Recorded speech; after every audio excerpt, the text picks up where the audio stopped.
এই সামনেই তো সুস্মিতার বিয়ে রে, ওর জন্য তো কিছু গিফট নেওয়া হলো না এখন। তা চ না ভার্সন গোল্ডেন ডায়মন্ডে যাই, ওখানকার কালেকশন গুলো না আমার ভীষণ ভালো লাগে, জানিস আমি ভিডিওতে দেখি। আরে চল তো, চল দেখি। ম্যাম দেখুন, এটা 1 গ্রাম 830 মিলি। হ্যাঁ 130 মিলিতে নেকলেস? এর থেকেও কম ওয়েটের নেকলেস আছে আমাদেরকে, দুর্দান্ত কালেকশন। 1 গ্রাম 190 মিলি মাত্র। কি করে সম্ভব? আমরা সম্ভব করি কারণ হচ্ছে আমাদের কাছে প্রচুর কালেকশন আছে।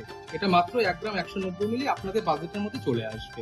মোটামুটি অ্যাপ্রক্স 13,000-এর মধ্যে হয়ে যাবে আপনাদের। কিন্তু দাদা এই গোলটা পিওর তো 22 ক্যারেট? অবশ্যই ম্যাম, এটা 22 ক্যারেট HYD হলমার্ক যুক্ত। আপনি যে কোনো জায়গা থেকে এটা টেস্ট করিয়ে দেখতে পারেন। তাহলে নিয়ে নিবি। হ্যাঁ এটা আপনি প্যাক করে দিন। আমি প্যাক করিয়ে দিচ্ছি। আচ্ছা আপনি সব ঠিকঠাক করে দিয়েছেন তো? অবশ্যই ম্যাম, সবকিছু ঠিকঠাক হয়েছে এবং আপনাদেরকে দিয়েছো? হ্যাঁ, বিল মিটিয়েছি রে। আবার আসবেন ম্যাম। আমরা আসছি ভার্সন গোল্ডেন ডায়মন্ডের 27 আগস্ট